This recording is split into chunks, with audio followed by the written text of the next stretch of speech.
Anyone online? Nope. So jumping ahead to the Office of Equity and Social Justice update. Sudesh, thank you for coming. Thank you, Pat. Good evening, trustees. Thank you for having me here tonight. I'm here to present an update on behalf of the Office of Equity and Social Justice. I'm Sudeshna. I'm the director of that office. You can go back. Go back in time. There we go. Yes, actually. I'll start with a brief overview of the mission and best practices of the office, followed by updates, new updates since I was here last, which was in November. We'll go over our current initiatives and activities, and we'll end with I'll share a little bit about the DEI needs assessment. That's going to start sometime in August, and then this process that we're going through of optimizing and documenting public input and public engagement. Next slide, please. So the Office of Equity and Social Justice is a townwide shared service which provides education, support, and resources aimed at making Reading an inclusive, diverse, and accessible town for all. We have a fourfold mission. I'm not going to get into that in details, which is diversity, equity, inclusion, belonging, and access. You may read more in depth about this, about the mission of the office. It's on the town website. Next, please. There are many ways of doing DEI work in an organization setting, and the way we do it here is basically kind of uplift the office as an advisory and supporting role to facilitate community education and best practices across the municipality. Much of what we do, much of how we've shaped the charge of this office since I've been here for almost more than a year now, is very well entrenched in DEI best practices, which includes but is not limited to townwide collaboration, respectful dialogue, and awareness and education rather than enforcement of any kind. It basically exists as a resource available to all town leaders, staff, employees, and community members. Next, please. We have four areas of focus: educational events and programs, data, resources, advising, partnerships and relationship building, and networking and professional development. And I'll go into the details over the next slide. So major objective and role of this office is to offer events and programs that humanize and celebrate one another and encourage civil dialogue and education around issues of diversity, equity, inclusion, and access. OESJ annually spearheads four major events. So from 2022 to 23, we've done four events, which is Martin Luther King Day, Juneteenth, Native American Heritage Month, and Disability Inclusion. Apart from spearheading events on its own, we also provide supplemental program and design support to other community partners through events such as the new resident open house, Cato Conversations. Last year, we designed this model of community education called Reading Reflect, which we did in collaboration with the Reading Police Department. And we look forward to kind of bringing that back over fall for a 2.0 version. So just to give you an overview of what our events look like in terms of our collaborators, the number of attendees and grants, I think on the whole, our events have been very well attended. So Martin Luther King Day, we had over 200 attendees. Juneteenth, of course, was probably closer to 500. The Cato Conversation about Bill Russell and the disability inclusion were more workshop models, so we capped the attendance, but on the whole, we had like a very robust wait list. In short, we're always getting ideas from community members to do more and more events, which we have to kind of keep that a little humble. But there's been a lot of interest, and we received the Reading Cultural Council grant for the MLK Day and then received a Mass Cultural Council grant for Juneteenth. Going forward, the next 6-month plan is focusing on these events. So we have the new resident open house that we're planning with in collaboration with the Chamber of Commerce and Town Hall staff. Like I said, Reading Reflect 2.0, the disability inclusion workshop was very well attended and people were very excited. And I think I've heard from multiple partners, including our organizing partner CPAC, that they wanted to 2.0 very soon. And then, of course, we have Martin Luther King Day coming up as well over January. Our second core objective is to support, guide, and empower community members and town leadership to create and sustain inclusive organizational culture, processes, and spaces. There are 4 strategies that we've activated when it comes to this goal specifically, which is identifying community needs and communicating that, establishing communication channels with leadership and staff, advising leadership and town stakeholders on inclusivity implications of policies, processes, and programs. We hear a lot of community input regarding policies, but the office specifically is not in charge or does not have overview on policies. What we can do is advise and share resources with town staff and leadership. We've also done some work around designing staff and board training, including workshops and training sessions, so on and so forth, and also assisting town staff, specifically town hall staff and school staff, with expanding community outreach so that town communication strategies can be more inclusive. Just to show you more, in a bit more details as to what that means, if you go to the next slide, you see how these strategies translate into more specific issues and items, and the stakeholders, see how collaborative this work is. So we're always working, there are always probably more than 2 stakeholders involved in any conversation at any given point of time. And of course, this is not an exhaustive list. This is just a few items that are kind of brewing on the back burner currently, and it's constantly evolving. So for example, when I say advice leadership, which is a very broad phrase, what that basically means is helping leadership identify issues, come up with action items, recommendations, and sharing resources. And basically equipping and empowering our town staff to kind of handle issues and situations. And I think what's really important, if you read through the examples, what's really important here is that a lot of the work that you publicly see, the more visible work of OAS, is obviously the events, right, on RCTV or just, Juneteenth, Pride, all of that. This is the more invisible work, and doesn't make it less important. I think in ways it's way more important, but there's a systematic process that kind of guides that work. And this is how that process kind of looks like. Next slide. So again, continuing the strategies and how it's kind of translating into more specific issues and items that we are talking about right now.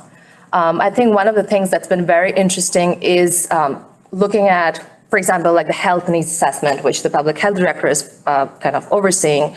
But one of the things we've been able to do is create like a special focus group, bringing in disability advocates, mental health advocates in this community to bring in that health inequity angle so that the data that we collect overall becomes more inclusive.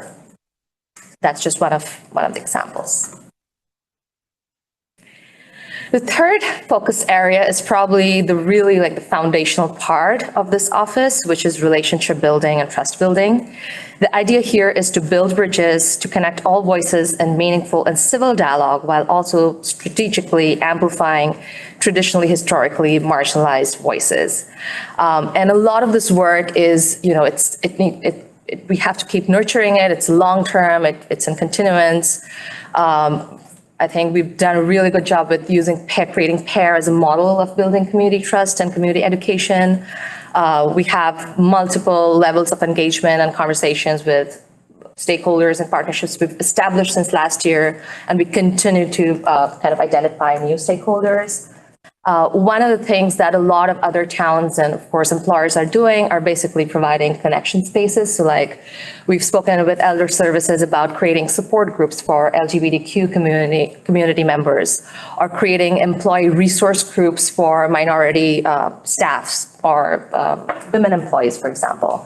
So those are typically, directions we could take it. It's really interesting and kind of brings the community together. The last bit, I won't go into that in a lot of details because I'll touch upon it before we wrap up, which is creating a system by which we document concerns, maintain confidentiality, of course, and establish a transparent process as to what happens once we receive community concerns or community input. These are some of our active collaborators. As you can see, it's a growing list, very exciting. I probably have missed, putting in a few more in there, but yeah, like I said, it's an evolving list, not exhaustive. And lastly, networking and professional development. So the OASG establishes relationships with regional and state entities and represents the town at these platforms. And this has two elements. So one is building relationships with Reading's peer communities. So we've done a good job of that with North Reading. We've worked with Wakefield. We are hearing from community members in Wilmington, so kind of creating spaces of mutual learning, if you will. And that's just because discrimination and bias doesn't have town borders. And the other bit of that is basically establishing Reading as an active participant and a visible leader in inclusive community building conversations at the state level. And here the Mass DI Coalition has been a really solid partner, so has the Mass Human Rights Coalition. I did a little bit of we designed a training for town planners in the North Shore in collaboration with MAPC. So really exciting state level conversations happening, which are tapping into the Office of Equity and Social Justice in Reading. And of course, connecting the office to national level professional associations. So just a little bit about the DEI needs assessment, which is timeline-wise, we probably see that kicking off sometime over fall. There are two elements or objectives that will kind of shape the needs assessment. So one element is a blanket kind of identifying community needs when it comes to diversity, equity, inclusion, belonging, and accessibility. And the second bit is basically trying to understand, identifying gaps and barriers when it comes to town services, programs, processes, so that the town is better able to reach out to all community stakeholders and community members.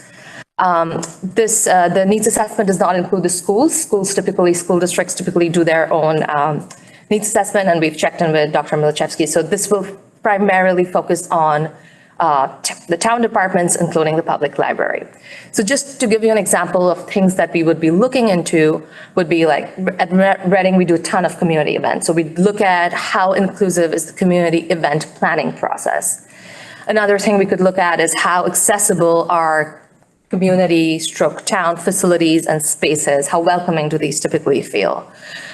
Whether community services, elder services, human services, public services, the library, is being able to reach all members of the target audience that they're kind of set up, established. We might be able to look internally and look at, what's working for employees, what would they find more beneficial, and that could have direct implications for how we hire and retain staff. In terms of the core project management team, it's going to be an employee-based steering committee. I know the library the Board of Trustees will send a liaison to be a part of that. We might even have a liaison from Select Board, but at this point, we have representation from Human Resources, Recreation, Community Services. The Reading Police Department is sending 2 liaisons, and we'll be checking in with all other departments to see if they want to send a liaison.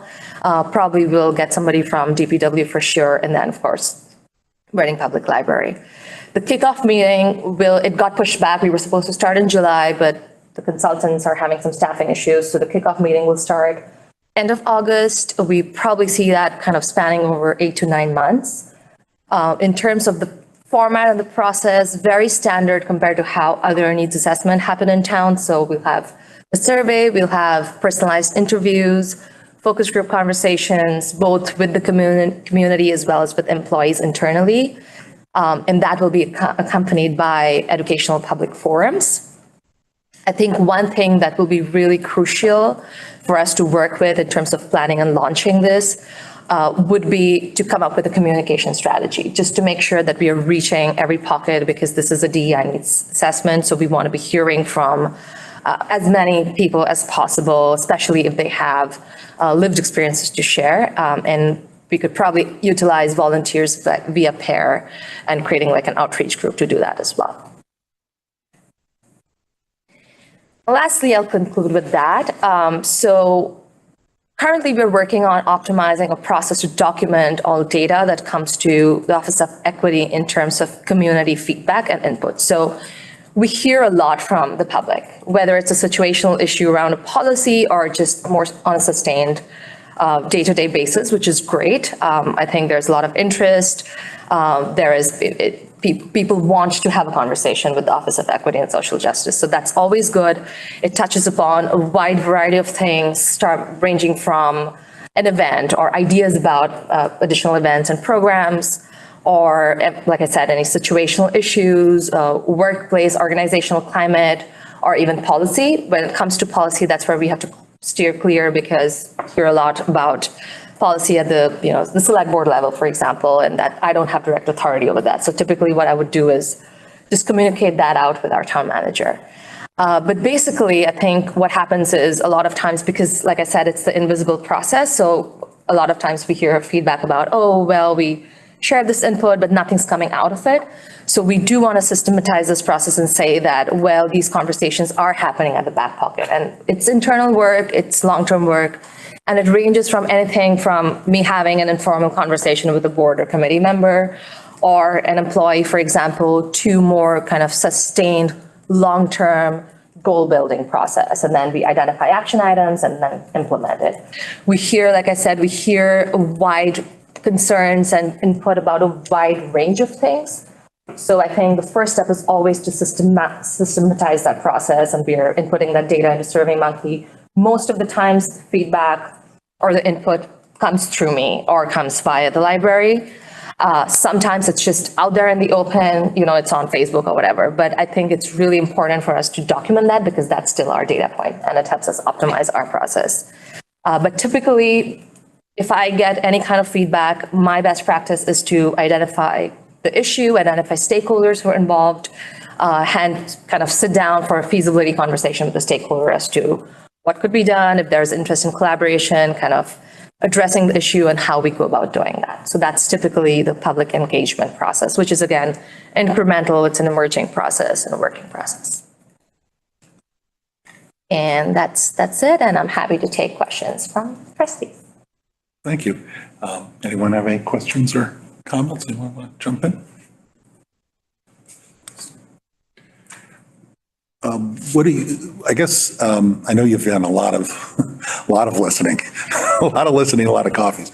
Are there particular themes you're seeing come out that even in advance of the survey as to particular areas that keep popping up? I think one of the key issues that's emerging, Pat, is that a lot of situational issues. So if something happens in town, or if there is a new policy being placed or new water rates, for example, I think a lot of the feedback or input that I hear is a response to that. And I think one of the themes that's emerging is, and the value of having Office of Equity is that it's really sharing resources and empowering people, because a lot of times when issues like this emerge, we don't know how to handle it. And specifically when it's around issues like racism, they're contentious topics and it's emotionally hard to grapple with it. So that's been an emergent theme. I think one of the things that we need to do some community education around is what the office is in charge of. So I hear a lot of input about policy, and when it's about requests to maybe talk to a town manager, talk to the superintendent about things, that falls into the purview of my role. But if it's about a policy that an elected board is passing, I don't have a direct, the office doesn't directly work with that. So I work with town employees and staff. So I think that entails a little bit of getting into what the role is, which makes me think we need to be more communicative and transparent about what the charge of the office exactly looks like and keep that consistent communication. But on the whole, it's been very, and sometimes there are sustained inputs that we get, which is great. But on the whole, it's mostly focused on policy and situational issues that comes. And so thinking about ways of, and so when I take that to the town manager or the school superintendent or to the library director, I would typically go with resources and kind of advise as to how to kind of navigate that situation rather than going into a public setting in front of a select board to kind of shape or advocate for a certain policy. And how's the outreach been working? Because I recall being at your presentation at the select board, and somebody at that meeting commented that there were some issues they were grappling with, and you were a resource and could have been brought into conversation sooner, because you're not going out sticking from what I understand is you're not going around sticking yourself into stories. You're looking for people to reach out to you for resources. Has that been improving? Well, we did I think it was it was right after we had the discussion of holiday displays, and then we did do a retreat, me and another consultant. So we came together, we designed a retreat and a workshop for select board members. So we did have that conversation, and I handed out informational packets to members in terms of if they do want to develop holiday display policy, like what other towns are doing, what are some best practices. So that's been, we did follow up on that, and there was an end goal. I think on the whole, like I said, it's a little tricky as a paid employee. It's a little tricky to navigate conversations with elected boards, especially because the office is housed in the library and not at town hall. But on the whole, I think community members have been really good, including select board members, in like reaching out and checking in. And like ultimately the decision is theirs, but they've been very open to communication as well. So yeah, that answers your question. Yeah. And what's the pair numbers up to now? I feel like we have like 70 people on there. It's huge, but we get good attendance just by virtue of the number of people who show up, and it's expanding. I think we've done a reasonably good job of expanding community outreach. And like I said, the biggest example is we're pulling together like a focus group for health assessment made up of disability advocates, and it's really coming together, and it's people who've never participated in, conversations like this, but they have, had that experience in this town. So I think in terms of the community, we have a good strategy and it's working. You have done a wonderful job, especially of connecting with folks in the community and bringing folks together to be able to talk about topics and to have great times together and to also have difficult conversations. How are you feeling about the development of the office and the trajectory?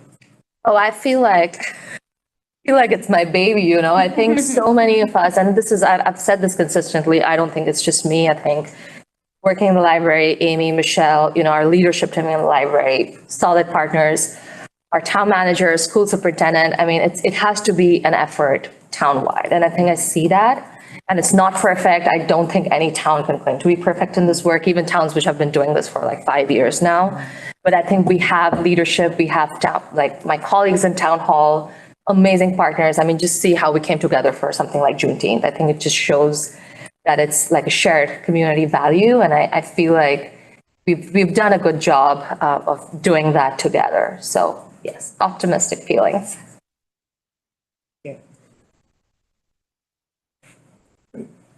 Thank you very much. Appreciate the update. Discussion. Okay. Moving on. Don't trip on anything. Yeah. Just watch the step. Moving on, collection development policy review, which is part of the pack.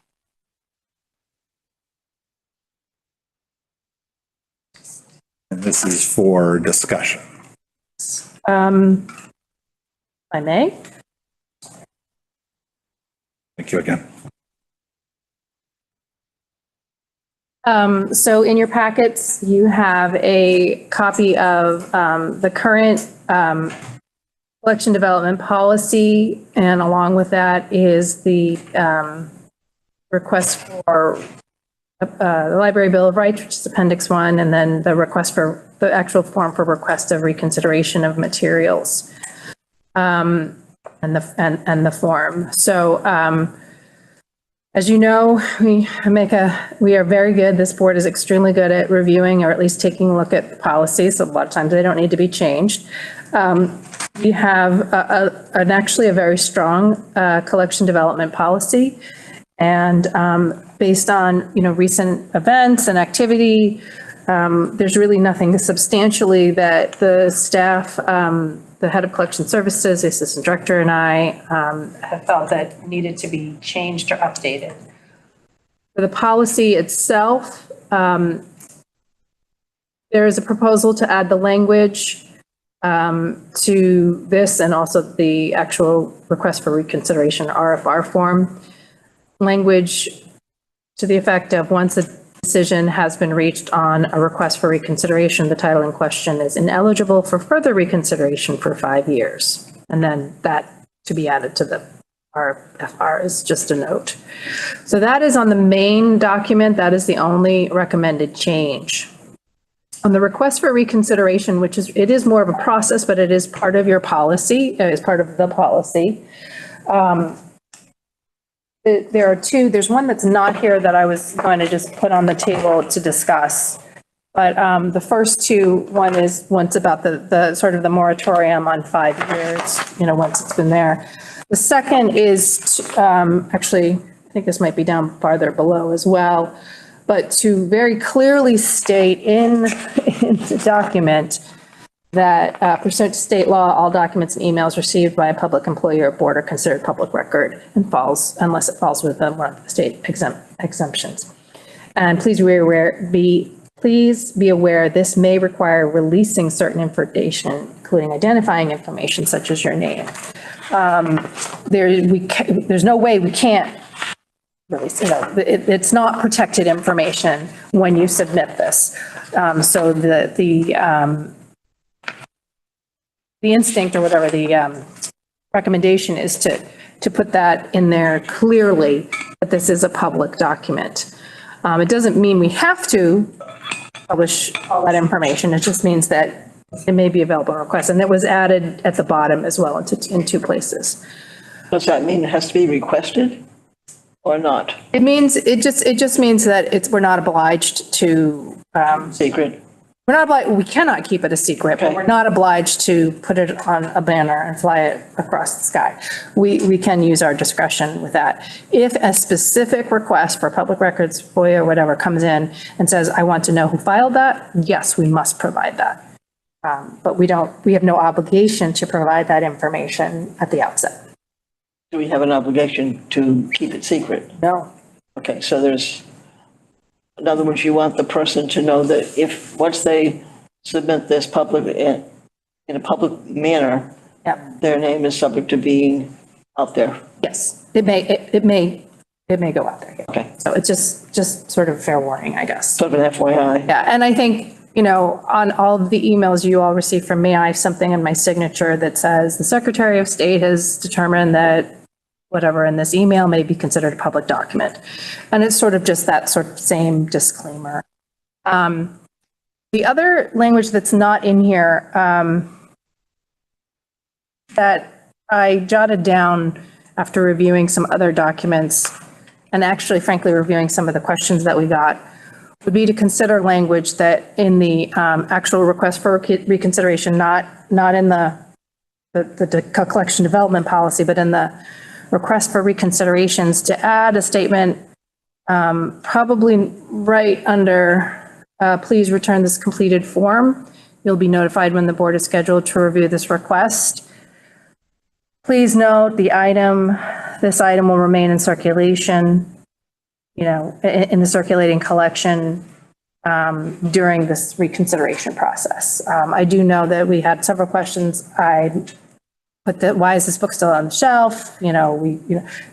Because there's no requirement to take it off the shelf. So that it's not necessary. It's our practice, and I think it's not a policy per se. It just might be something you might want to add onto that statement of, hey, we got it. We'll let you know when the board's considering it, just so you know this is going to stay on the shelf in our circulating collection throughout this process. So that's a third thing to consider. So those are the recommended changes. Our best practices say for you to listen, maybe ask some questions at this point, give me any marching orders to change or consider, and then we would go back and have a full review of the documents and any changes, proposals, and amendments and motions in probably the August meeting. So. Do you want to put the last stuff at the top? So that pursuant to state law. Oh, yes. Earlier? Yes. So it is there, but I also noticed that I think it is actually right up here as well. Requests for reconsiderations are reported. Is that part of what someone It's the same thing. It's the same thing. But somebody receives? And they only receive this form, is that correct? They receive both pages. This is the cover sheet, request for reconsideration, and then the second page is the actual form. Okay. So it should be double-sided, I believe. And they also receive the collection development policy. Yes, they will also, Right. as a matter, yes, as part of the process. That was my question. Yeah. Because I know like EPL Boston have you read the have you read it and then they have a link to it and you say, yes or no, but if we're including it, it's irrelevant. Yeah, we include it. Okay. But I think that's a good point. At least in our procedures, we should probably just make sure that, I know our staff know to give the collection development policy anytime there is a question. In fact, they give it if it's just a regular question, not if there's a request for reconsideration. So keep that handy. Amy, so in the policy, it calls out, here's our children's collection, and then it calls out, here's our teen collection. With this development of our tween space, does that change anything here? No, it's still part of the children's collection. Okay. Still purchased through the same funds. It's just, rather than preschool storybooks, picture books, they're the same purchases, just we're giving it a special. Okay. And then I have a suggestion on the language being added where you say, please be aware that this may require releasing certain information, including identifying information such as your name. Yes. I suggest that it just says such as the petitioner's name. Such as the petitioner's name. Great. Do we need to say full name? Can they say Steve? And would that meet those criteria? Well, we do have the requirement that you need to be a resident, so I think we need full name and address for the form, because we wouldn't be entertaining a request coming in from somebody who's not a Reading resident. And do they have to have like an active library card as well? Nope. No, you need to be a Reading resident. That's a good point about under the form to request reconsideration, when we say date, name, maybe we should say full name. Okay.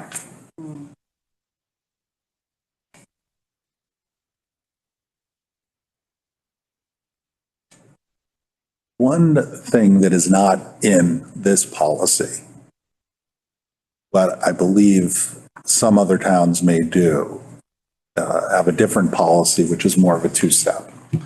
And in a way, we have an implicit two-step, because if somebody can come and make a challenge or make a comment without filling out this form and have it worked out with staff. But are there others that have a two-step process where there's a review committee that can make a determination, and then that determination can be, for lack of a better word, appealed to the board, versus what we have now that immediately goes to the director and the board? Yeah, that's a great question. And I think the answer is that I would say the majority, I don't know if it's a large majority, but I would probably say 60, maybe 70% of the libraries start with, you submit the request for reconsideration. It's reviewed by an internal collection development committee. That committee sometimes is set. Sometimes it's, always this person, and maybe even a member of the trustees. And the decision is made, but it's not a public meeting, and nor is it a public, discussion. It's just, thank you, we received your request for reconsideration. We go through the process, they would run the same information, usage, shelving, locations, what surrounding communities. The decision would then be made at that point. The petitioner would be, oh, we heard your response, we heard your RFR, and here's our response. If you would like to take this further, you may appeal it. So that's how that process would go. It doesn't involve too much more work than what we're doing currently, because we still currently do all of that research. And then the difference is that I come to this meeting and tell you, well, here's what we've recommended, which is what we would have decided if we didn't have to, run it by you. So we would already be doing that work, our own due diligence about why we purchased it, why it's valuable, why it's, its value to our collection. And this would give the staff, I think that in that situation, it gives the staff an opportunity just to respond, at a little bit slower pace than if someone's standing at the desk in front of you. You can take it back, you can do a little more research. I do think I've yet to see one where there's no appeal process to the trustees. I do think that's something that ultimately, you become the final say and the final reviewer. I think I think there's benefits to both. I would say not all, but some of the challenges that we see happening across the United States, but also specifically in Massachusetts, people would probably automatically appeal them if, if they didn't get the answer that they wanted. And that's fine. The only thing I can think of in terms of adding more work to that is it would just add a layer of communication, which would be public information eventually. Like, so someone could request, how did you let the petitioner know whether it was a yes or no, remove the book or keep the book? So I could see there could be possibly more communication and possibly more backup, but again, that internal committee, there's not necessarily minutes taken, it's not recorded, it's just like how we sit around and look at review journals and, do our job. But ultimately, the heart of the arguments pro or against and the data collected it's the same. It would be the for that committee. It would be that we would use the same process. Right. And I mean, on the other hand, I could argue both ways. Doing it this way is is extremely transparent, meaning there is no discussion. All the data is it's brought out in public, it's brought out at the meeting, it's discussed at the meeting. There's room for public comment, where you don't really have that. The petitioner doesn't come into those meetings when in these other subcommittees where it's just the employee group discussing it. So the employees are the professionals and they are the experts. So they do understand, and they understand and study and live that library bill of rights. So they are definitely the people that you want doing that work and understanding and giving context to things. And you are the final body. So. Makes sense. And one more question. Anyone else jump in? So in terms of the added language that's not in there that you referenced, in terms of remain in circulation, I think that's good. I think that's straightforward. I think that's clear policy, right? Something remains until it's removed. And the added disclosure language, I'm comfortable with here. I think we could even potentially near the little click on the website could have something like that. The 5-year reconsideration period, that I'm not sure. I mean, I can tell you, I don't particularly have a problem with repetition. And if something's decided and there's been no material change of facts, that there are, we don't want somebody to come in and challenge page 5 of a book and then come back the next day and say, well, look at page 7. Now look at page 30. So I understand that perspective. But I also think things can change. I mean, books have been published as, for example, nonfiction books where later the author is like, oh yeah, that was completely made up. And while I understand the professionals and staff here can then make their decisions and decommission or do whatever it is, somebody else could come in and say, well, listen, we challenged that book on this grounds, but now it's like totally fiction. And so I just wanted to get a better understanding of the 5-year period. It seemed long to me. I think it was just sort of a survey number, a number that came back after asking some libraries. I'll be honest, so I've only been a librarian for 30 years, not my, but as you know, this is an extremely unusual time. We had in my 20 years here, before 2023, we had 2 challenges that I can recall. And maybe 3, and they were there. It was, I couldn't even tell you what the names of them were. So I think we're seeing more of these languages and more of these policies because of the way these are coming up, and it is repetitive. And not necessarily in Massachusetts, but I guess thinking more broadly, I hate to use Florida as an example, but some of the issues they're running into there is that one person can make the complaint and then the whole school board has to, judge the book, and usually it gets removed because of that. So I think there's a concern that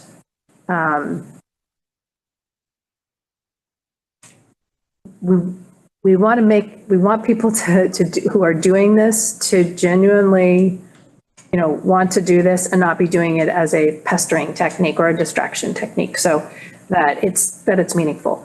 That particular moratorium doesn't necessarily prevent that wholly.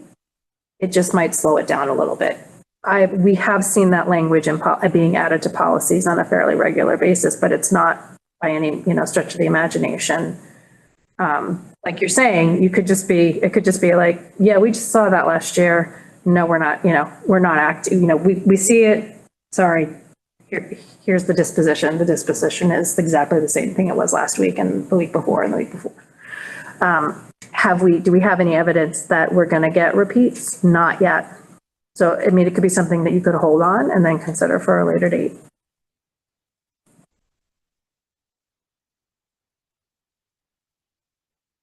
I guess is it fixing an existing known problem? No, I think it's trying to head off a potential problem that we don't know will happen. I'll be honest, we don't know that it will. We just see a potential for it. I'd like to suggest that we scale it back to be 1 year. I think it's unlikely that a book would change that quickly. Yep. In your example from, if it's now going to be reshelved as fiction because things have changed. I mean, I think a year would capture something like that. You could still though be reviewing the same book. If someone challenges it again and it wouldn't have had any changes whatsoever. It might, it might. I suppose there could be, I'm just trying to think from a different perspective. I think to what Pat was trying to say, like things do happen. You find out,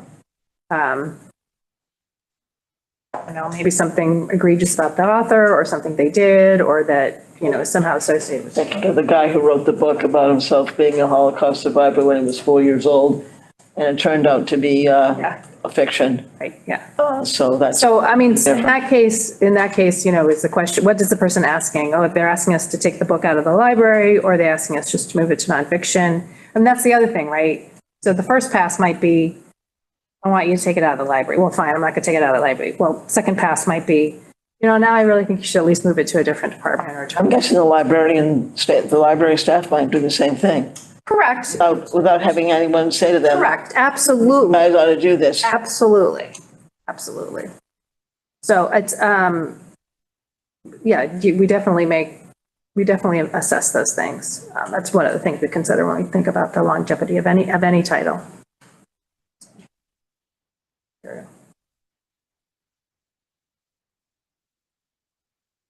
If a book continues to be challenged, as I listen and we think about, we have 5 years, we're thinking about 1 year, is there some type of intermediate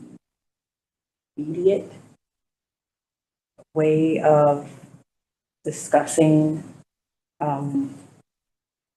additional proposals that come in that doesn't require us to have a full meeting of folks folks challenging the same book over and over again? I don't know. I'm just saying, is there some next step that we could think about or entertain? Yeah, I mean,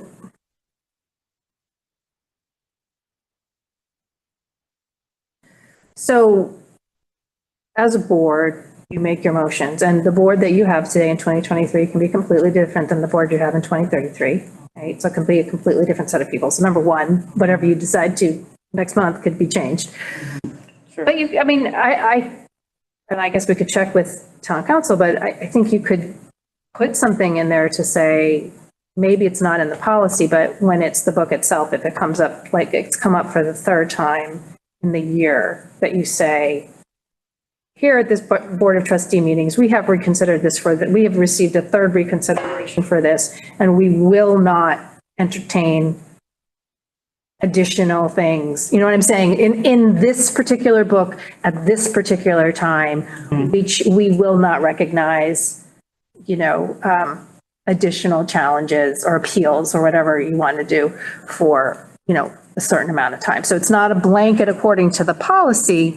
You're making it into response to, particularly, this particular item has been singled out, not once, maybe even more than, not even twice, and now it's the third time we're discussing this, it's the same issue, and knock it off for a while. I mean, I think you have the right to say, I mean, and honestly, in an appeal process, presumably the board has the right to say, we're not going to discuss this, right? So you can reject the appeal process to begin with, if that's how you want it. I mean, if you were to make it more of that two-step, where the staff is respond, and then, you have unhappy person, unhappy person, unhappy person. They appeal, you're like, fine, we'll listen to the appeal. Second appeal is, okay, we'll listen to your second appeal. The third one is, nope, we're not even going to listen to it. So you have the right, I would imagine, if you have the right to say, yes, we'll listen to your appeal, you have the right to say, no, we're not going to listen to your appeal. So I could check that with town council, but I don't know if that makes a little more sense, and that gives you a little more autonomy as a board to,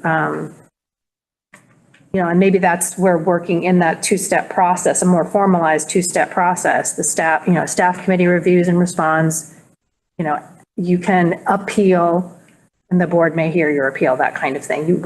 That might be and that does put I don't say the burden, but that puts that first pass right at the staff. The staff is the person saying, the director or assistant director, whoever it is at the time is, sorry, this is what we've decided, or yes, this is what we decided, this is how we're going to handle it.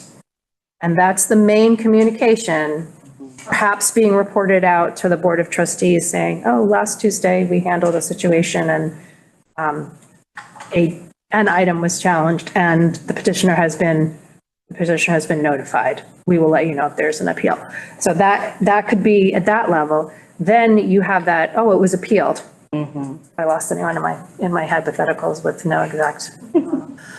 So, oh, it's been appealed. Yes, we'll hear the appeal. Or no, this is the third time it's been appealed. And I think on a third appeal request, we could simply say, we've dealt with this issue twice before, and we see no reason to alter our opinion. Yeah. So you're not really saying, we're not going to listen to you. You're going to say, well, we've already listened to you twice. Yeah, right. And we don't need to listen to you. Right. We don't need to listen about this book again because we've studied it and investigated it and rendered our opinions, and we see no reason to alter what we've decided twice. So you have the option to actually have the full discussion and have a vote, or you have as an appeal, maybe that's how that's built into the appeal process. It's just the board has the discretion to what do you call it in law when you're like, no, we're just going to side with the lower court. We're just going to, we're just going to confirm the.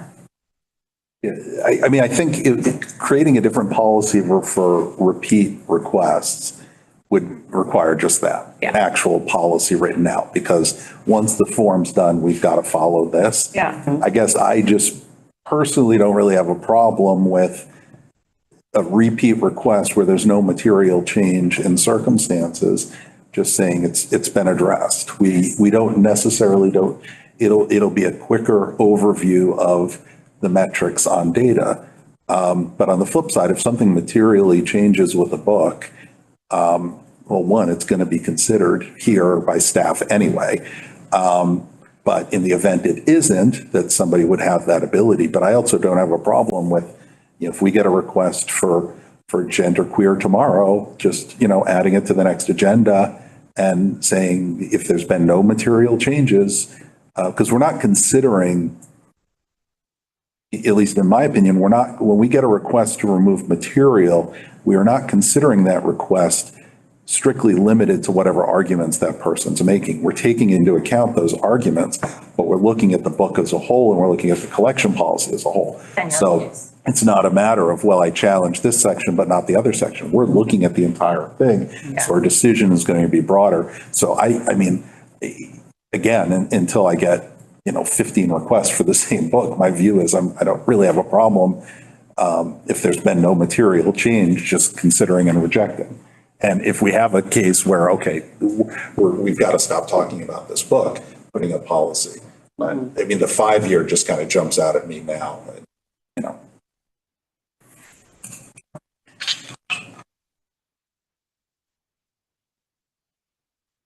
Well, what we can do is, well, I can put it, we can leave it there with 1 year and then you can vote on the statement at the next meeting, or I could change it one way or the other. I don't know if you have any consensus. Just. Personally, I'd be more comfortable with the one, but I think if we have proposed language that we can then vote on, Okay. or voting, it's always easier to have something and excise it Right. than the other one. So Amendment A, Amendment B, or whatever, change A, change B, and then we'll go through them periodically. So I'll enumerate those somehow. Does anyone else have any questions or comments on the collection before we move on?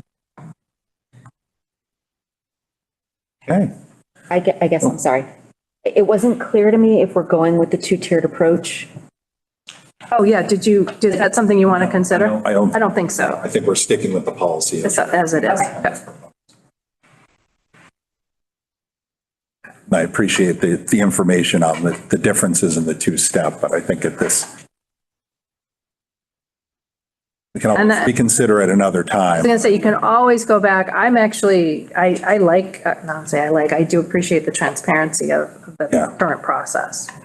One last question, Amy. I know you have us on a great calendar of reviewing policies, and I know that this policy we're reviewing potentially outside of that calendar, Yeah. given that, you know, we're dealing with a number of these requests right now. Yeah. When would this come back up? I would probably just put it a year later. Okay. I would just shift everything a little bit. Okay. So, I mean, we have some smaller policies that we just never, like the piano use policy, we don't really change that much. So we look at it and make sure that it's still matching our needs. But the big ones, we can just simply rotate a little bit off and on. And obviously, if there's anything came up as an emergency, whether it had to do with meeting room policy or rights and responsibilities, we would shift it and move it up. So I think we could do it. But yeah, so I'd probably end up putting this back either into the summer or sliding it in maybe to the first thing in the fall. If you know, sometimes summer can be a little difficult, but all right. Okay. Moving on, Charter Review Committee appointment. So last week or the week before, Fidel reached out to me. There is every 10 years, there's a committee formed to review the town charter and its impact on everything that's in the town charter. And both should have either a trustee or representative on that committee. It is, I don't believe, set to start until the fall. But just given time, I thought it was good to flag it and perhaps add it to the agenda. If there are people interested or others who have expressed an interest. I have spoken to Mr. Grimes, who's not with us this evening, which means to get voted in on everything. But Mr. Grimes, Andrew said he thought it would be a good fit. His experience, he's interested in charter, he has background in finance. The charter is important. It does establish this board and what the board's responsibilities are. So as far as I know, he's still willing to be on that committee, and someone could probably nominate him. I nominate Andrew Grimes for the Charter Review Committee appointment. Second, we have a motion, we have a second, we have a vote. Any discussion? No, a vote. Hey. Congratulations, Andrew. Way to go, Andrew. Well done, sir. Excellent. And moving on, Ad hoc Library Landscape Committee appointment. Amy, you had reached out to me about that. I will take that if I would, there's any other. yes, we are looking for a second trustee to be on that board. Sherry's like, yeah. Okay. Sherry nominates Kathy. I do. That's me. Nominate Cappy Pop. Do we have a second? Second. We have a second. Any discussion? All in favor? Awesome. Thank you. Okay, next agenda item, discussion trustee meeting materials. I think this goes to the question of making to the extent we can, apart from our agenda, getting packets posted when feasible and time-wise, we can do it at the clerk's office. And whether that's something we should be doing going forward or not. Boards do that? So it's split. I know that the select board does. I believe the school committee does. I don't know if other committees do. My understanding is our requirement is the posting of the agenda. Anything else is completely voluntary. Say at the clerk's office, does that mean someone needs to physically go into the clerk's? No. Or it's posted online? No, it gets posted online, and when you go to our meetings, it will say agenda, and then it will say like meeting minutes if there was a meeting minutes attached to it. And this would simply add a little line that says packet. And I have been talking to the town clerk, Laura Jem. And I just wanted to get some, things like what happens if we're late with one? Is it like the meeting agenda? And she said, no, she said, since it's not required, they can post it whenever you get it. And I'm just thinking of those times where I send out a packet and then like 20 minutes later, I'm like, oh no, I forgot to put something in. Megan, quick, send it out.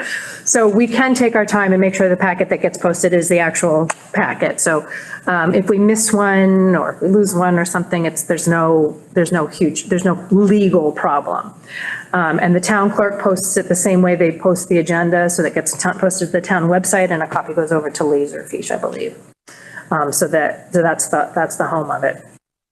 And so those were the responses to those questions. What would the process be though, in terms of redactions and There are no redactions. so if we get emails coming in, don't we redact the emails? Oh, redacted? we don't put the packets necessarily, we don't necessarily put that information in the packets. Okay. Yeah. So I would say, I would say that even what I send you in the packets is fairly thought out before, like, for example, that your packet today had some stuff in there where the names were redacted. So it's not like we just slap all that up there. There is, it's meant to be preparatory, right? It's helpful for you to see the suggested changes before just opening it up that day. So the packets are helpful.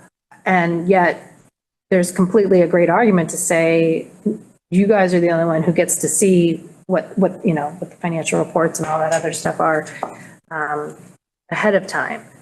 So I don't think there's any problem with it. I think it's just, we want to make sure that if we do it in the best practices way. We have a process, we get it on Thursday, we get it to Megan, maybe we don't send it to the town clerk until Monday, just in case he has any last minute changes to the packets.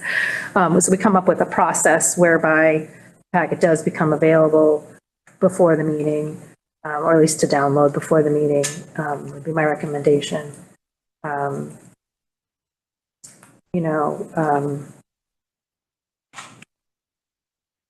I guess we can have the packets just posted on the website, but I think that would be that would be temporary. And then if we wanted them available permanently, it would be an extra step for the town clerk, I think, to send them up to Laserfish is what I think is what it is. I don't think it's a problem, but I guess that's the next question is if the select board is putting, and I think they do, putting their packets up there, is it permanently there? Meaning not just the town website stuff goes away, but is it also put onto Laserfish? Or versus then when the minutes are out, the Right. minutes are official with the attachments that were Right. part of the packet, so Right. part of it. So, I can clear that up with Laura, but I'm pretty sure that, that they do,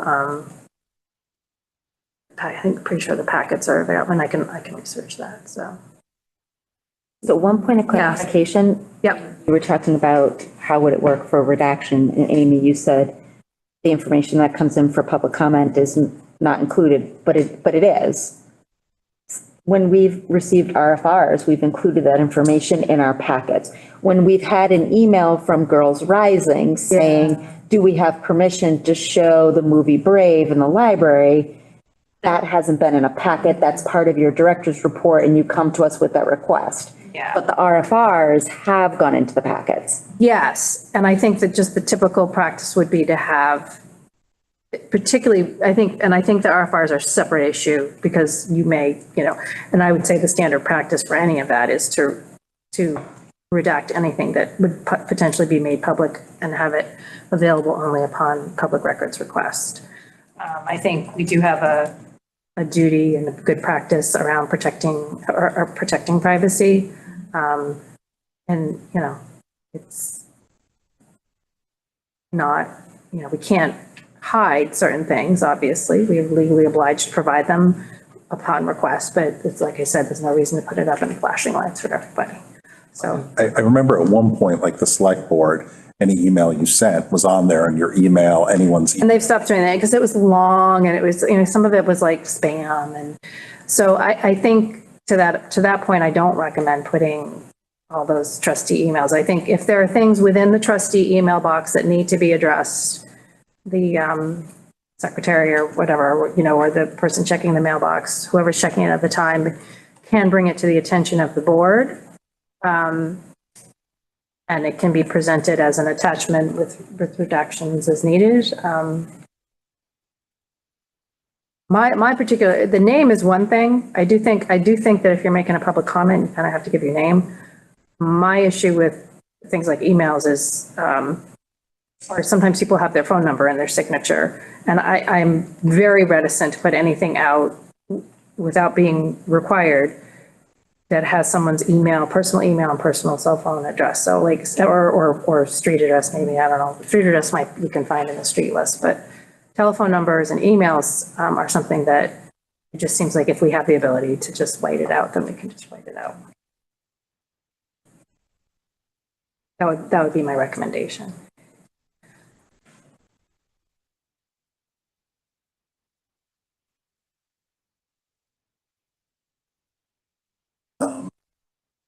If you want, I can, if you'd like to give me an action item, I can start with the August meeting, working with Laura Gem to create the temporary holding on the website and work with her to create something on the Laserfish public documents thing. That would be a packet. It looks like the select board has packets back to 2005. So that's probably when they started publishing their packets. I don't know. So. We could do it going forward. I think, one, it's been raised before by folks as a suggestion. Yeah. I don't particularly have an issue with it. I think it also, it lets people track and see things. And we do have a lot of data, and even with this one being updated for some of the over time, so we can see this. I think it's all very helpful information. So I'm personally comfortable with it. Okay, I will put that on the action item to start posting the packets as well. And I'll still just distribute it to the standard list. I don't want to, I think we just have a standard list that we distribute it to, but it will be available publicly. What would you like us to do would you like us to pursue anything with the trustee email, or just leave that for another day if something comes to RPL trustee? So, we've been sending them along if there's comment, and over the past week, I think there were only 2 emails, one of which was a comment based on a future agenda item. So I did send that along. I guess we could see how those other public comments are handled by select school. And I guess RMLD would be the other 3 elected at least. So the action item is to see if something comes into the board as a group. Right. Because it's not individual. It's like it wasn't sent to Pat or. No, right. If something was sent to the board as a group, what is their protocol for either communicating that to the rest of the boards or making it available to the public? And how do they address if it comes from a minor? Well, I tell you right there, you have to. We cannot release anything. Which begs the question, how do we know if it's from a minor? But I'm saying, like, the instance where a student discloses, I'm a student at. Yes, that is automatic. We're going to assume they're a minor. We must withhold that information. I mean, having said that, we can also say that, Kevin Yatsuhashi did his Eagle Scout project and he's 21 now, or he's of age now, but at the time, that is like, he's doing his Eagle Scout project and he's standing in our lobby asking for donations, that kind of thing. But it doesn't say, his email, and it doesn't say personal information. But yeah, so I think that what you're talking about is slightly different. Yeah. Makes sense. Okay with I don't think it's something that needs a vote. I think it's just discussion. Okay. So moving on, financial update. All right. Not a lot. Give you a quick FY23 update, which is we spent everything we needed to spend. We do anticipate returning some salary money, and that's just really due to the vacancies that we've had, and then transitions that we've had throughout FY23. And we still currently have one open full-time librarian position open. Our the expenses budget, which is L92, includes materials, is at zero. So we started using state aid. You'll see a lot of the bills that anything from FY23 is probably billed to state aid or from the account. But that's very good news. Thanks, we spent everything we needed to. The June gifts was a very busy month. People were clearing out their year end, but I just want to call out the Abigail Book Club. I think it's Abigail is the street maybe or something. There's a book club and we help them get all their books for their book club. So they donated some monies in honor of the Abigail Book Club. The Young Women's League does sponsor the Ecotarium Pass, and we had some general donations as well. Megan has provided, thank you, Megan, turn this around really quickly. The warrants starting, we've already actually had the third line. Very carefully noting which days we need the signatures by 5 p.m. on Sundays or Mondays and holidays. We appreciate everybody and their efforts to get in here. We do this so that you know when to expect those warrants. We usually have them ready by Thursday afternoon, so they're ready to go Friday morning for review and signatures. Do you have any questions or concerns? Thank you, Megan. Monique, because you were the one who came up with this idea, and it's really been helpful to me because it keeps me on track. I'm like, when's the next one? So it's good. Okay. Yes. Okay. Quick questions. I mean, like, you probably explained this before, but let's see that on the budget summary, right, for the foundation, like how should I read that? Like 61,124. Sure. Was spent, right? But at the beginning, that's what was anticipated to be spent, right? Is that correct? No, that's just what was in it. The original dollars was just what was in it. But that's a total amount that's in the foundation. Yeah. As of whatever. Yeah, as of usually July 1st. Yeah, that was the starting balance. Yeah, and the thing with the gifts is that it's all in a roll-up code, and which is fancy speak to say that it's, unless we have a very specific directed gift, and that might be something like in books, like the books we have to spend on books because someone's given it to us for books. But there's a lot more lines in there. We're giving you a short code summary of it, just so you see what it looks like. These are like the big buckets. The foundation money is not earmarked for anything particular until we get to the supplemental spending requests. So does that make sense? I feel like I lost you. Because the amount that's, the total that's in the foundation roughly. Yep. That's more than 144, right?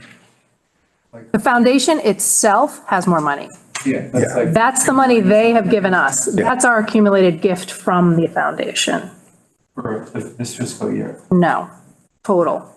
Oh. So they have handed over the money from their accounts to us. So those are in the town of Reading's bank account. And we expended, whatever that is, 74,000 total, including the encumbered. And so the remaining from that gift is 69,256. So the foundation's investments are separate. One of the recent things the foundation did was a direct payment for the microfiche, which was just done directly. But what this represents, and this is my understanding, it was before my time, is there was a larger donation made that went over to the library for the trustees' discretion, but it wasn't for a current need at that time. So it's kind of been sitting there. I will tell you that, my personal view is this can be spent and can be worked down because it's the library's money now and you have it and it's yours. But in the future, I would prefer the foundation to keep the money and keep it invested. And then when there's needs, move it over as opposed to having, 70,000 just kind of sitting there right now. Right. So none of those accounts, none of the accounts that we have, except for the trusts, aren't any interest. So, and that's I don't want to say it's not a problem, but,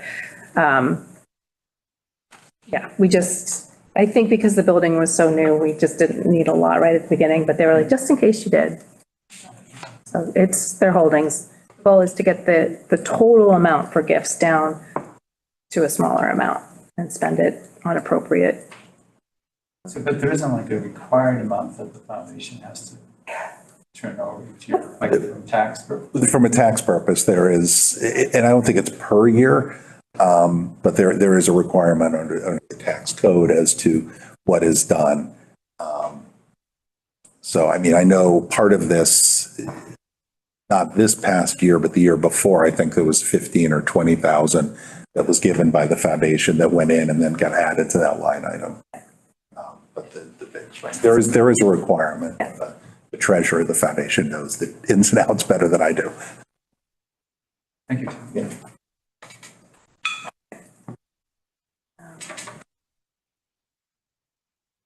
Okay. Amy, before we move on for gifts, just what's the 30,000 sitting under studio?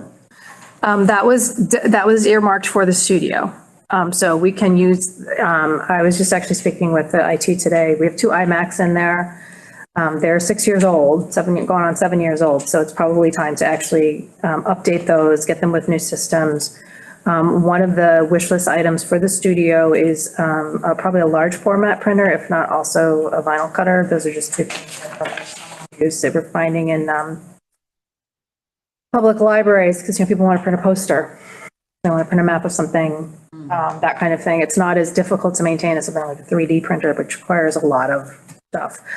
But those iMacs have the Adobe suite on them, which work, like people know Illustrator or even Photoshop or whatever, the large format printer or even the vinyl cutter, if people want to, put things on glasses or I don't know, think about the stickers, right? Is that stuff for? That's one of the things we'd like to fit. I think the large format printer is probably a couple 3,000. iMacs probably run us a couple 3,000. So I think the idea is just to, it just was meant for something in that studio space. Okay, thank you. It was a directed gift, meaning, yeah.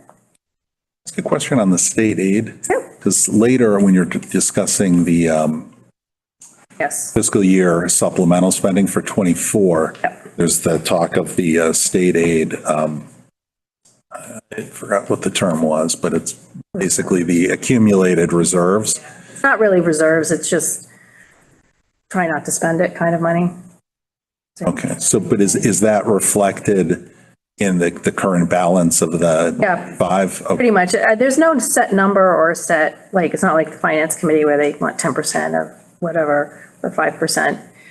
It really is just, we know every few years we're probably going to spend $30,000 or something. So rather than spend everything this year, maybe we should put away $5,000 or $10,000 for something, for a future thing. The reason why it's important to note that is because the auditors do like to, they don't like we're nonprofit. The town is a nonprofit. We should be not having any quote unquote revenue, right? We should be having, our surpluses should not be that large. So this is part of this more long-term budget spending that I'm trying to work with, is to say, like, look, we know we're gonna have to do strategic planning every 5 years. We're probably gonna have to do a website every 5 years. We're gonna have certain projects that we're gonna wanna do. At some point, we'll have to redo the, children's carpet. And that may, and that helps us avoid asking for capital from the town. And the state aid right now is in very good shape. So that's what we've been saving it for, those larger projects, including things like, helping to get a DEI, community DEI assessment. That's one of the things that we'll go.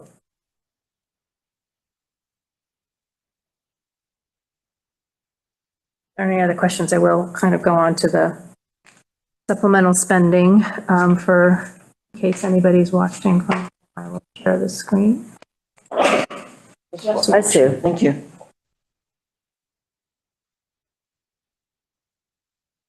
So hopefully this is, showing. So again, this is something within the last few years that we've started to do. Because we get state aid every year, we have gifts, and we have the trust. The breakdown of our FY24 budget is right there. Overall, just the snapshot is that in addition to the 2.1 million of municipal funds, I'm recommending additional spending in the amount of 187,800, which is just about 10%, a little under 10% actually, of the municipal budget. This is 99,000 of this is new spending, and then 88,800 is for the ongoing projects, which are the tween space, which we've talked about. The continuing, we're still buying the furniture for the Health Nook, and the DEI townwide DEI community needs assessment. Those are the three. So the money's not technically encumbered, but we know that that's what we said we were going to spend, up to 61, up to so much money on this and so much money on that. So it's sort of spoken for. And then 99,000 in additional spending, which is really just probably, it's to support the landscape committee, which we talked about at the last meeting, to extend and supplement our program funding that we get from the Friends and the 4,000 that we get from the town. Staff development, to supplement our materials budget. We always use our state aid for materials, marketing and communication. And then we are working on several projects, just general equipment. Most of the projects we have right now have to do with optimizing our staff areas. After 5 or 6 years, new technologies, we're kind of reworking some of our workflows and sharing desks and, converting things. So there's some projects under there.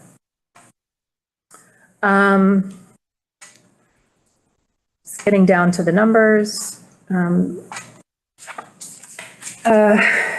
We had 29,600 in gifts last year. We spent about 100,000.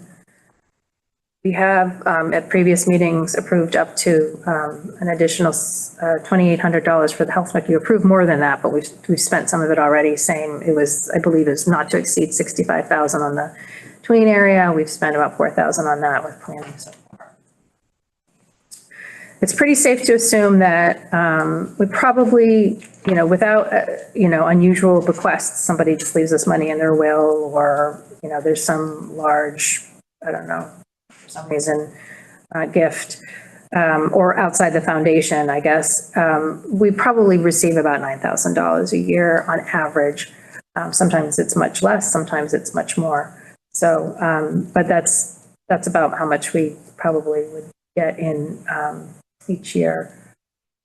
So the recommended new spending for FY24 is $34,000, or 13% of what's left after the earmarks. General staff development and training. This goes to staff day. This goes to our quarterly, or I think we meet about 5 times per year as an all staff.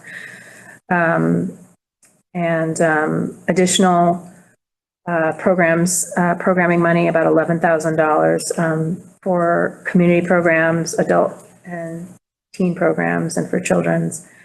Some of the things that we paid for this year that were sort of out and above what we normally would get from the Friends. One is the townwide disability inclusion workshop with Lisa Drennan. Sudeshna mentioned that we had max capacity. It was amazing. We had people from the Y, we had people from the Pleasant Street Center, we had people from Reading Rec, we had people from CPAC, we had parents, we had, it was a really great program. It's a real community event. We had a couple large authors coming in. The Juneteenth Freedom Festival, we did get a grant for that, but additional funds we used additional funds for that. And if you are a fan of the children's room, passive programming is something that we work on a lot. We actually report a lot of this to the state. Passive programming is when you have like a little station set up, and then we count how many people use it. But somebody's got to go buy all the blocks and the balloons and whatever it is, the water bottles that they use for all of their passive learning. They're usually STEM or STEAM oriented, so it's a variety of things. I also put down $20,000 for the library landscape feasibility and concept design. That is somewhat of a random number. I shouldn't say random, it is somewhat of a guesstimate number, better. I think after talking with Jenna Fiorente from Reading, when she was working on the Birch Meadow project, I feel like their first step was about $25,000. That was a much bigger property and much bigger like stuff going on. So I think this would be enough, but yet I think this would be an adequate amount to get the job done, but also an adequate amount to ensure that we get some people interested in doing the kind of feasibility study that we're looking for. So it doesn't have to be that much. I'd love to see it be $10,000, but I think it's wise to kind of earmark a little extra for that. And then that's all it is for state aid. I don't know if you have any questions on that.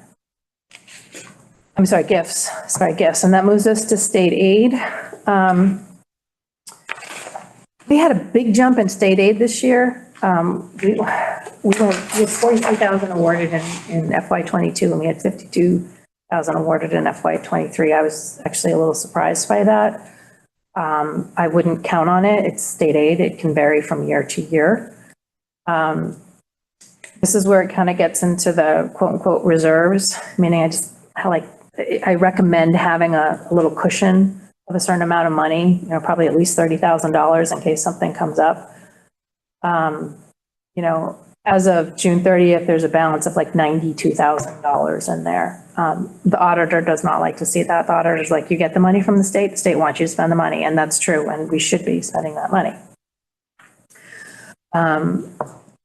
We typically spend about $13,000 on marketing and communications, and that's from everything from printing to getting the signs for the common to all sorts of things like that. And signage actually is a decent chunk of that.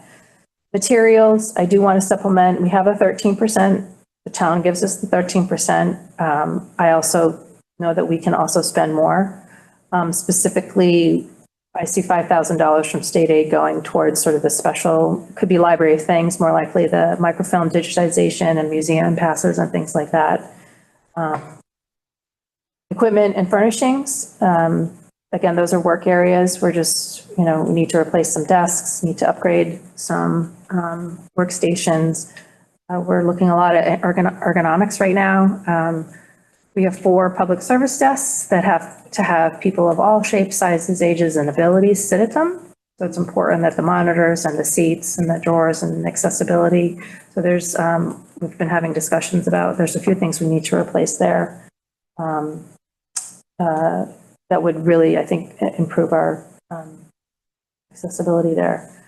Professional development and tuition assistance, we talked about this before. It was one of the areas that got cut a little bit. So PLA is next year, so that only happens every other year at Public Library Association. So I'd really like to send at least 2 people to that. That's going to be in Columbus, Ohio. It's a larger, expensive conference, but it's one of the best that we can send people to. The DEI Community Needs Assessment that we committed to, and then I think we're going to have to start thinking about additional money for strategic planning. I don't think we'll need the entire $25,000. There's a lot of resources. There was recently the recalc survey. They're doing the community health needs assessment. We're doing the DEI needs assessment. I think part of what we can do is take all of that information, heck, even take the stuff they got from Birch Meadow, right? The Birch Meadow survey that they did, community survey. That's all data that we can help feed into our consultants, and, not necessarily have to do a library specific survey. We might be able to say, this is what our community is looking for. That's one of the biggest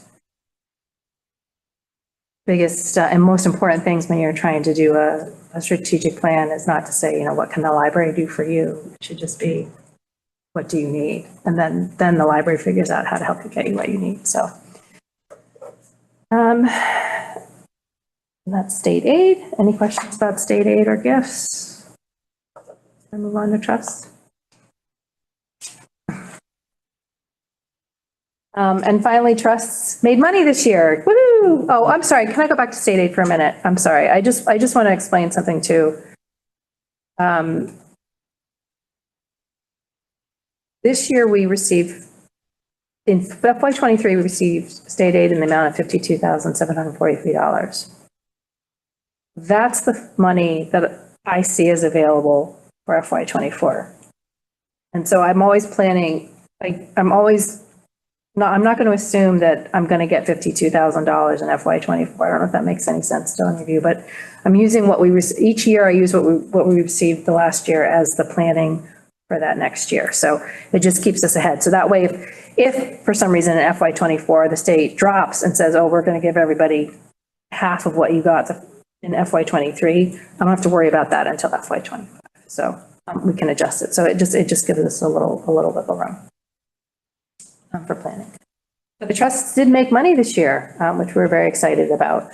Last year, at the end of the year, they actually had taken a loss, which is why we did not have any recommended spending for FY23. So rather than depreciation, it appreciated. So the total was income was around $5,800. So of that $5,500, again, materials. I suspect that will mostly be nonfiction, and then some additional money to supplement those workspace and staff area improvements. And also just a warning that we don't do the full year-end close until, I wrote this before Megan created that last little extra warrant down there. So some of these numbers do change here and there, but not immensely. So I can absolutely add or subtract or not do, or, those are my recommendations. Unless you'd like to think that I'm not going to come to you next April and say, oh, by the way, I missed a $25,000 project. I'd like to think that I've got pretty much all the big ones on here. But if you can think of something we may have missed, something you want to look forward to or put a hold on. Can you give an update on The outdoor space, meaning the patio, second floor on where the children's room is? Plant lab? What do we call it? Right now it's the plant lab. Okay. So what kind of update? Do you mean for development or for use or for? For use, is it you? I guess It's used for programming mostly. So every time we do plant lab, it's full. It's got people out there. So when there are children's programs out there, yes, it's used. I think it's a continuing discussion of what people feel comfortable with. There are no eyes on that. And so I think with the addition of the glass wall, it's much safer than it was, but there are no eyes on that. It's out of line of sight of all staff. So that's why it's traditionally been kept shut unless there was an activity going on. It doesn't mean that it can't. Again, it could be just that we're preventing something that we might imagine happening, and it might never happen. I don't know what that would be. It's a heavy door. I think even if it were unlocked, I don't see like a 3-year-old pushing it open and getting out there and climbing up over the rail. But it's not unheard of for young children to start wandering down the stairs, at least. So I think it's left locked as a safety, not security, a safety precaution. But doesn't mean we can't revisit that. What was it envisioned as? I had always thought it was envisioned as a place with tables where you could go sit. Is that not what it was envisioned as when it was built? I think it was a little unclear. I mean, I certainly know that when we first went out there, we were like, well, someone can go right over the edge of this sucker pretty quickly. So we had a beautiful glass wall. Yeah, I remember all that discussion. Yeah. All went in and. I think we could open it. I mean, we could try it or we could say it's open until the sun goes down, or, you could probably, it's not necessarily a policy. It's just would have to be, I mean, I think it's something I'd want to talk about with the employees, just so that we would know that. I don't know. People have to want to be responsible for what happens out there. Correct. And, I mean, that's a big responsibility if there are a bunch of kids in that space. I mean, yes, it is a big responsibility, and it's also, we have computers up there, we have candy machines down here, we have a lot of other things that parents find frustrating, so. I can see both sides, I can see opening it up. I think if there's nothing that you're doing out there, then are kids just going to be running around out there and going nuts? I mean, Well, maybe that's why when talking about it in supplemental spending, maybe that's something to look about. Maybe if the project for FY '24 would be to also look at and plan for FY '25 to get age appropriate, like safe seating, tables, benches, something out there so that it would become a usable space. So that might be something to put on a planning project. but it still would have to be monitored by somebody, I think. I mean, I don't know. I'm just thinking as a non-parent, but I don't know. I guess parents should be out there with the children, but Yeah, I think that's what it would be like. Yeah. maybe we would need some kind of disclaimer stuck on the door. If your kid is out here and you're not, then we can't be responsible for everybody's child. We're not responsible for anybody's. No, but I know. I think you need to make sure you say it if the kid's gonna go out there, just so people are clear. Yes, I agree. And it's, I think I'll be honest, that's part of the reason we keep the doors locked down here, because, we don't want anything bad happening here, because we can't see what's going on in here. But it is an outdoor space. Just wondering if it's been so long since I haven't had kids using this children's room Yeah. at that age, so I'm remembering the old room. If you have a children's event, you have to have a parent or guardian, but I'm trying to think if your kids are sitting with their friends doing reading and, dad, mom, grandma, grandpa want to just get outside and have their coffee in the fresh air for 15 minutes. I think that was kind of what it was. I think it was just a seating area. Yeah. I think it was just a seating area. I don't think it's a problem.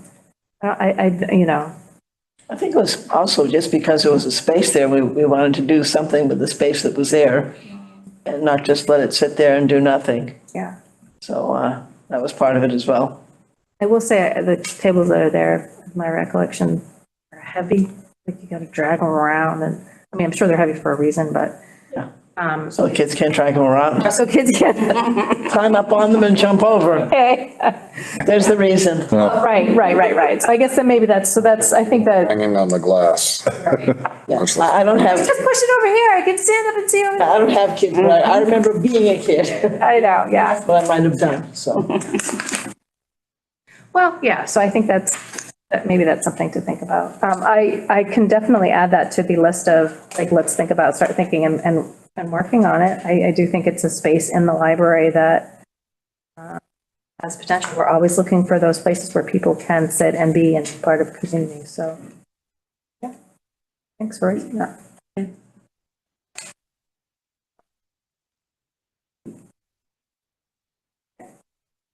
Want to move on to the director's report? A very willing director. All right. I think it was Andrew who had asked for it to have a little more context when we do the statistics. So what I ended up doing was putting in June's and including the last month's, but also looking about a year ago. Doesn't tell you a tremendous amount, but everything sort of is looking the same. I think the most noticeable thing is a increase in overdrive. We're continuing to see an increase in overdrive. And just so you know, our people counter is still not working, and we're working on improving that. Our volunteer hours are improving. We're excited to have, we've had a few more, we have both student and older adult volunteers that come in. I just wanted to give a shout out to the Children's Department, Children's Services Librarian, particularly Kate, who did all the organization for this. Because every year, the librarians go into the classrooms and they meet hundreds of children and they get them so excited about summer reading program. It's, it's complicated and they're going in there dragging boxes and bags and costumes and everything, but they have a lot of energy and creativity, and it's really a great thing to see them out there. So that got done this year. We had a lot of community events. Sudeshna mentioned she's on the Town of Reading Public Health Audit. We had 472 registrations after the first week of summer reading, so that was pretty amazing. I also I think I reported that they were going to be doing this, but in June, Megan White, one of our children's librarian, has been running this Citizen Kids program, and they decided they wanted to go over to the town forest and do a trash pickup. They got 35 volunteers, and they did that, and it was such a great thing, a great service, and they're going to continue this series. It's really, I think the kids asked about like the elections and town meeting. It's just really to get kids interested in how government works and, what it means to be part of a community. So it's a nice program. Our concerts have been busy. We actually had 2 concerts in June. One was at the beginning, which was the Women in Jazz that was inside, but the Pan-Nubian Steel was outside with over 100 people. Summer Sizzlers was great. Did you go, Manette? Oh, I was away. I was so bummed. So this year the friends made mocktails, which was fun. And they had a good time, I think. And we've already had a lot of good responses on our programming survey. Michelle, I think, if there's anything you want to share with that? You don't have to if you don't want to. It's fine. I mean, I'm just amazed at the number of, Even if people were responding with a negative response, a lot of those same people were also giving positive ideas for and practical ideas for programming. Yeah. That was helpful. great to be able to, if someone says, I don't like it when you do this, but I'd like it if you did that. And I would say, interestingly enough, most of the trends that we're seeing are things that we'd already actually started to work on, like, looking at financial literacy, looking at veteran services, looking at some other programs. So, and actually one of those things that came through there is, it was brought to our attention that outside the teen room, it said, stop, you have to be a teenager, or unaccompanied adults or something like that aren't allowed in here. And the stop sign is red, and it is kind of off-putting. So what we realized is that we're not saying that adults shouldn't be in there. They're happy to use the collection. It's just that the seating is reserved for young people. Mm-hmm. So you can't just come down and sit here and put your computer down and hang out there. So I think that ended up being a very nice way, and it helps the teens. We're like, oh, it's reserved for us. So I think it's good PR. And we're hoping to have an offer for our children's librarian position sometime this week. Congratulations, Megan, for surviving a year. Hey, it's such a lovely thing having you. And again, just a really wide variety of professional development that we've had in the last month. Ashley Waring did go out to American Library Association annual conference in Chicago. I have her, just got her conference report on that, and she saw some really exciting things. So it was great to be able to send someone nationally. And that's it. Thank you. Any questions or comments? Moving on, minutes from the June 12th, 2023 meeting are here. If anyone has any edits or comments, or if anyone would like to make a motion. Move and accept the minutes as presented. Second. A second. Any questions or discussion? All in favor? Excellent. Megan writes the most comprehensive meeting notes I've ever seen in my life. Very, Very thorough. very well done. Okay, so next future agenda item, before we get to the future agenda, one is a question that always comes up with August. So August 14th is the next trustees meeting. I will be in Houston, Texas, but available that evening from remotely. But I was wondering if other people were, or if we were going to have a quorum issue. Just for planning I am purposes. available. I plan to be here. Or- And available. Okay, Okay, so we'll have a quorum at least. got a quorum. Okay. Future agenda items, meeting room use report and recommendation policy updates. So that'll be similar to what we did today. You'll get your comment and we can think about that. If you have any specific questions about data, maybe we can get it. It's just seemed wise to let you know that this was coming up. Michelle runs the statistics on that, and she'll run any, I don't think there are really any changes to the policy that are Very minor. very, very minor ones. So you're welcome to send us, me or Michelle, you know, you mind telling me X, Y, and Z? It's better to know ahead of time, helps us prepare.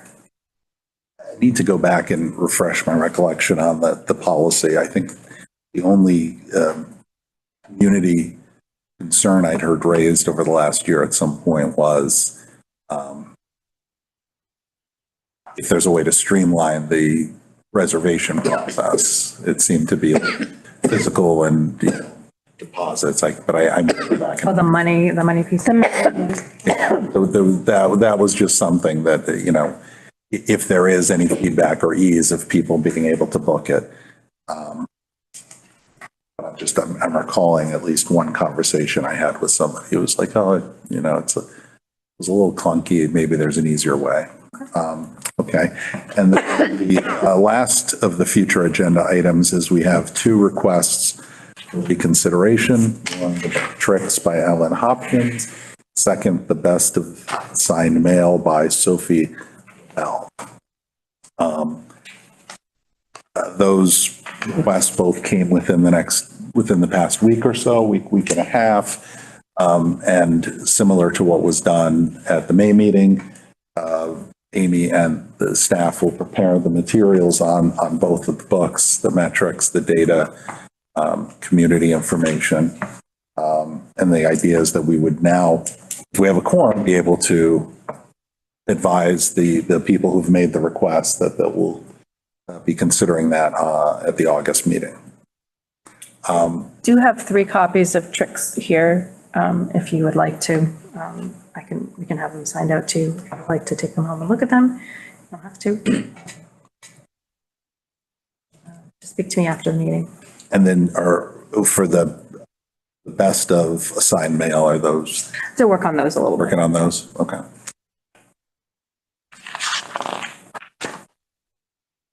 So that is what's coming up. Any questions, comments, concerns on that?